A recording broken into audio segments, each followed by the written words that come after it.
अच्छा भाई,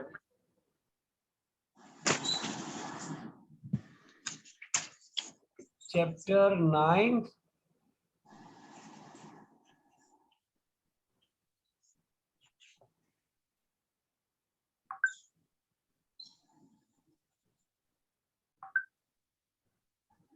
मैट्रिसेस। ठीक है, अब इसकी बेसिक चीजें बता रहा हूं सबसे पहले कि भाई मैट्रिक्स में होता क्या है। जी। मैट्रिक्स जो है वो रो और कॉलम पे डिपेंड करता है। मिसाल के तौर पे तुम्हारे पास एक मैट्रिक्स है जिसकी शेप जो है वो कुछ इस तरीके से कि 1 2 3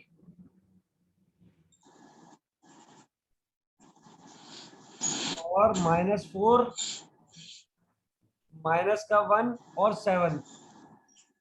अब इसके अंदर जो है ना रो और कॉलम का चक्कर है। हमें सबसे पहले पता होना चाहिए कि हमारे पास इसमें रो कितनी है। जी। ये जो लाइन होती है इसको कहते हैं रो। इसको रो 1 कहेंगे और इसको रो 2।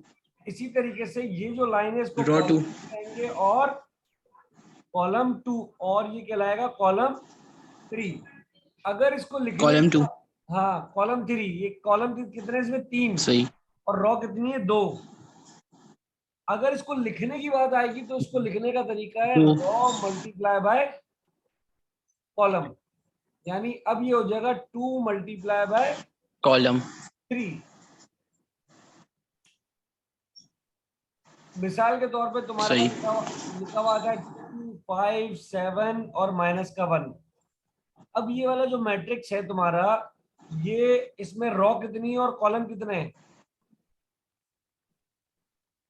सर इसमें रो भी 2 है और कॉलम भी 2 है। बिल्कुल, ये चीज सबसे इंपॉर्टेंट है समझने वाली। और हमेशा ठीक।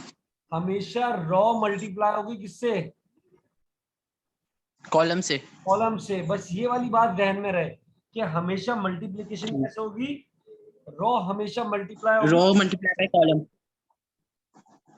और कह रहा है मतलब हॉरिजॉन्टल लाइंस जो है वो रो कहलाती है। अब हमारा हॉरिजॉन्टल लाइन कैसी ठीक। होती है, ऐसी लाइन, ये हॉरिजॉन्टल लाइन कहलाती है हमारी। ये क्या कहलाती है, horizontal line. Horizontal line.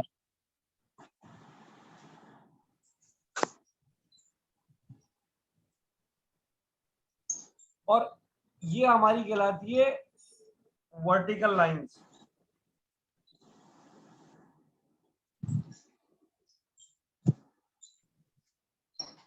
Horizontal line जो हमारी होती है वही हमारा रॉ की शक्ल है, और जो वर्टिकल लाइन है ठीक। वो हमारा कॉलम है।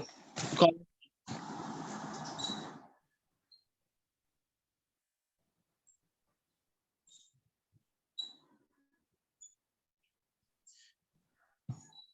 ठीक है, ये बात समझ आ रही है, सही। ये इंपॉर्टेंट है अभी। जी सर। अब अब हमारे पास कितने किस्म के मैट्रिक्स है वो देख लेते हैं। रेक्टेंगुलर मैट्रिक्स, हमारा जो दूसरा मैट्रिक्स है वो क्या कहलाता है। Rectangular matrix. अब रेक्टेंगुलर जो ना नाम से ही पता चल रहा है। कि भी मतलब इसमें राइट एंगल के उस पे होगा, बिल्कुल, जैसे बेस ये पे। ऊपर वाला बना हुआ है ये रेक्टेंगल है, जिसमें 2 रो जी। और 3 कॉलम होगा, वो सही। रेक्टेंगल शक्ल बना देगा। 2 3 4 -1 5 और 9, ये हमारा क्या हो गया, रेक्टेंगल फॉर्म हो गई। बस रेक्टेंगुलर। हाँ, रेक्टेंगल फॉर्म हमारे पास ऐसे भी हो सकती है, और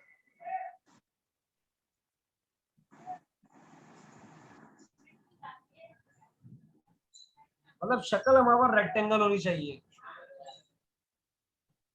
चाहे वो 2/3 की सूरत हो या फिर 3/2 की सूरत हो। 4 की। नहीं, सही। 3।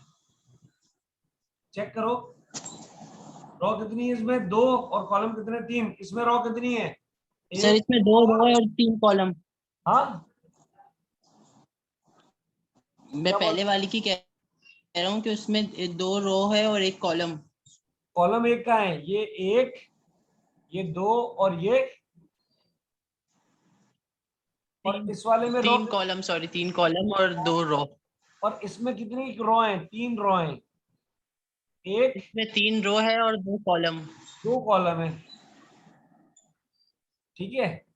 जी बस ये वाली ये बात ध्यान में रखना। उसके बाद नंबर 3 पे आ जाते हैं, मिटा दूं? जी जी जी। नंबर 3 पे आ जाते हैं स्क्वायर मैट्रिक्स। अब स्क्वायर मैट्रिक्स में हमेशा आपके पास ऐसा रेक्टेंगल होगा जो बराबर होगा। स्क्वायर मैट्रिक्स हमेशा क्या होगा?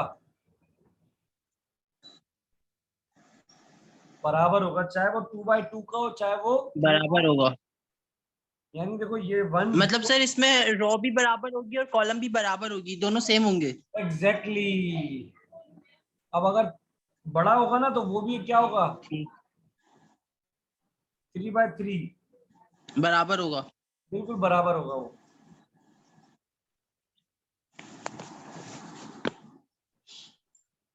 अगर इससे भी बड़ा होगा तो 4x4 होगा, लेकिन स्क्वायर मैट्रिक्स इससे बड़ा नहीं हो सकता, उसका ऑर्डर क्या होगा? सेम,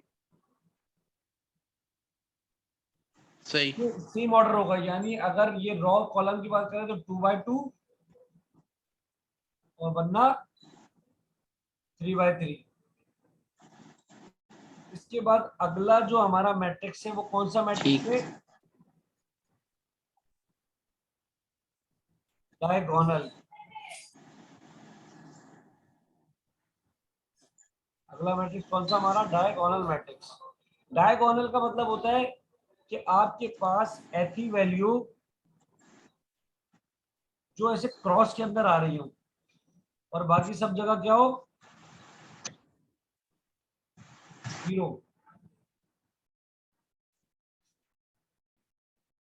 यहाँ क्रॉस में वैल्यू आ रही हो, बाकी सब जगह क्या हो? 0। बात समझ आ रही है? अब मैं इसको लिखकर बताता हूं। यानी तुम्हारे पास लिखा हुआ आ जाए 10 और 02, कोई भी नंबर आ सकता है, या फिर 000 और 010 001।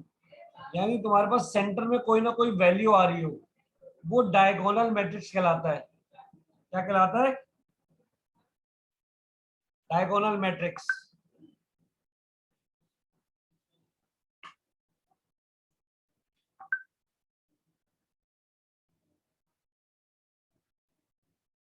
मैं क्लास स्टार्ट कर चुका हूँ, जल्दी से आ जा, फिर मैं तेरे को जल्दी से आ जा ऑनलाइन। सर लेकिन इसमें ये 0 का समझ में नहीं आया कि 0 क्यों। 0 यार, कॉलम हमेशा कॉलम हमेशा कैसा होता है? वर्ट वर्टिकल। कॉलम हमेशा कैसा होता है? वर्टिकल।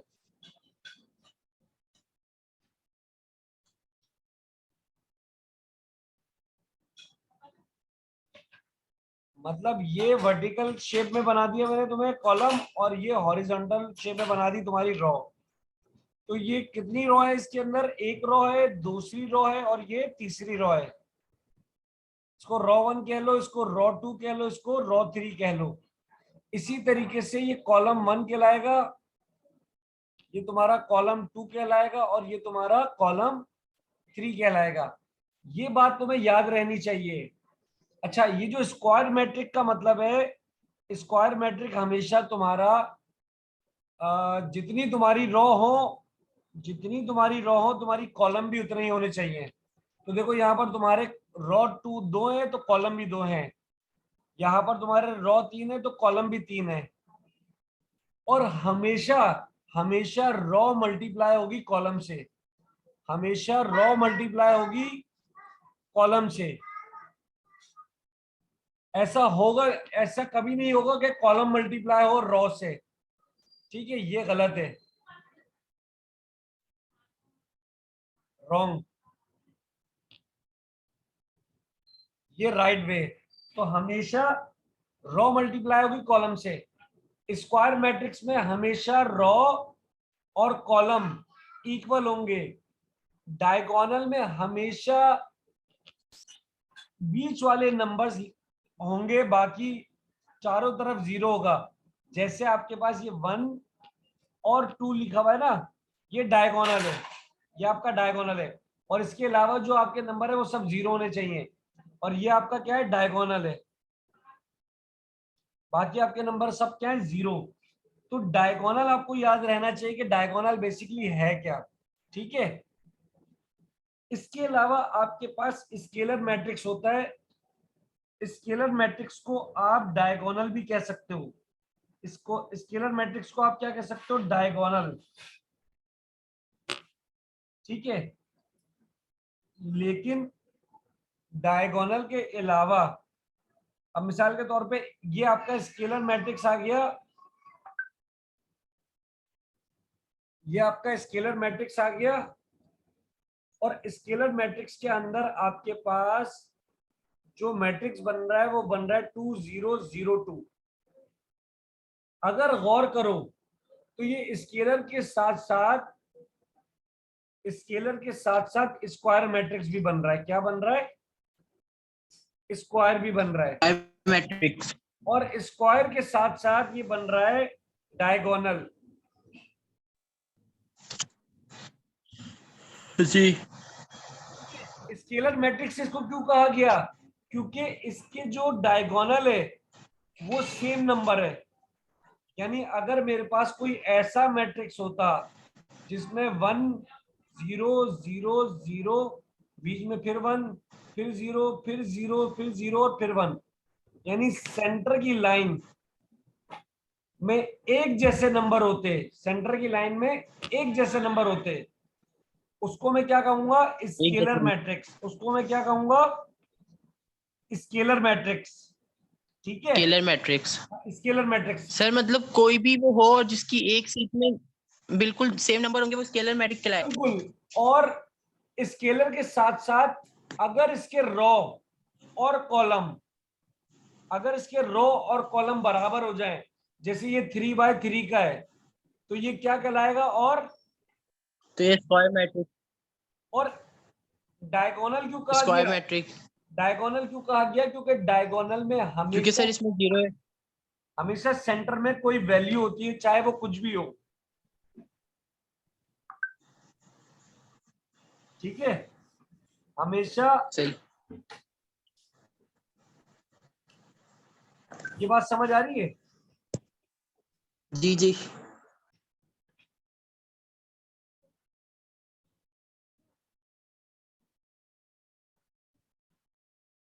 अच्छा, यहां तक बात हो गई हमारी खत्म। यानी एक दूसरे से ये सिमिलैरिटी रखते हैं। अगर हमसे पूछा जाए सवाल में कि भाई ये जो मैट्रिक्स है, ये मैट्रिक्स आपके पास अगर पूछा जाए कि भाई ये आपका स्केलर भी है, स्क्वायर भी है, और तीसरा ऑप्शन आ जाए बोथ, तो आप कौन सा ऑप्शन पे लगाओगे निशान, सर बहुत। बोथ पे लगाएंगे। ठीक है, बस ये बात जहन में रखना। अच्छा, अब उसके अलावा आ जाओ, इसका जो अगला मैट्रिक्स है वो यूनिट मैट्रिक्स कहलाता है।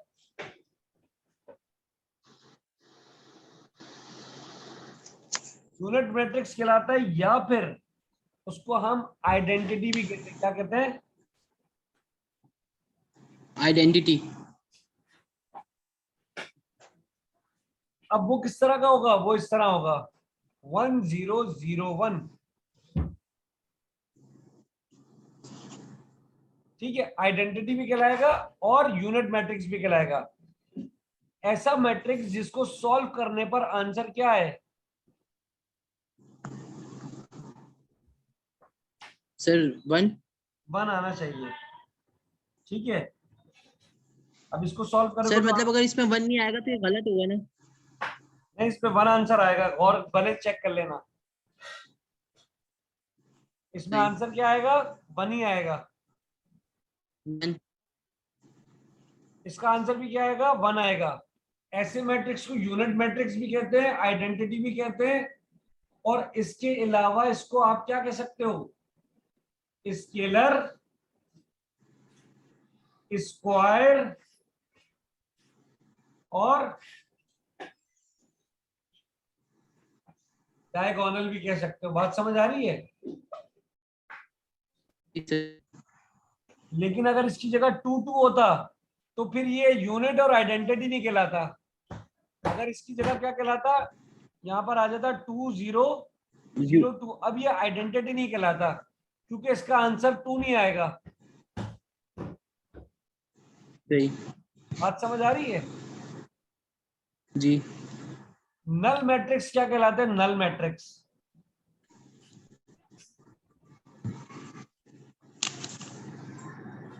सर जिसका कोई आंसर ना है या फिर जिसका आंसर 1 है। इसका आंसर 0 आए। नल मैट्रिक्स क्या कहलाते हैं? जिस मैट्रिक्स में कोई वैल्यू ही ना हो, सिर्फ क्या हो, जिसका आंसर 0 है। जिसका आंसर 0 है या जिसको कोई वैल्यू भी ना हो, यानी 0 0 0 0। ठीक है, सही सर। तो ये आपका कहलाएगा नल मैट्रिक्स।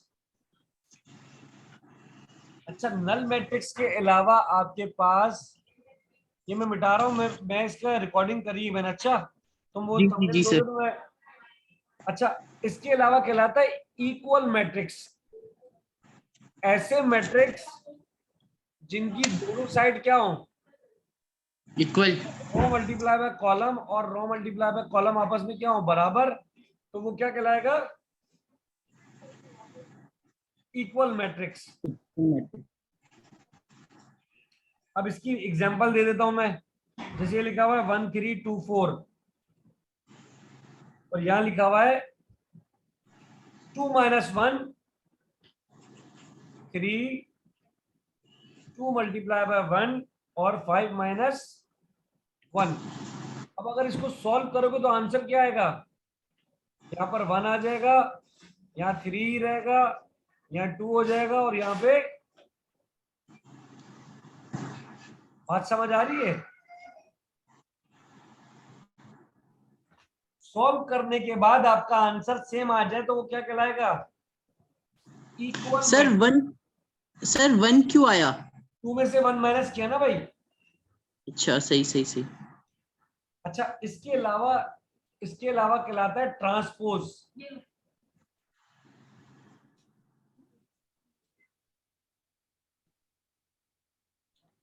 ट्रांसपोज मैट्रिक्स ऐसा मैट्रिक्स होता है जो आपका रॉ और कॉलम को कन्वर्ट कर देता है। यानी इसको आपने दे दिया m का नाम और इसको दे दिया n का नाम, तो ये कन्वर्ट होकर हो जाता है n मल्टीप्लाई बाय m। अब एग्जांपल ले लेते हैं इसकी, कि जैसे मेरे पास एक मैट्रिक्स है A, जिसकी वैल्यू मेरे पास लिखी हुई है 1 2 3 माइनस का 2 0 और 4। ये जी तुम्हारे पास रॉ 1 और रॉ 2 में था। ठीक है, अब तुम्हारे पास जो रॉ थी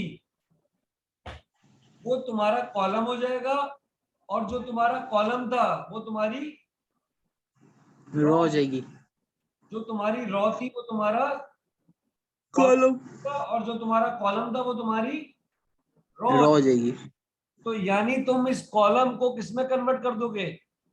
रॉ में। रो। तो 1/-2 को तुमने क्या करा? 1 -2 जो है वो लिख दिया तुमने रॉ के अंदर। ये तुम्हारे पास आ जाएगा इस तरह।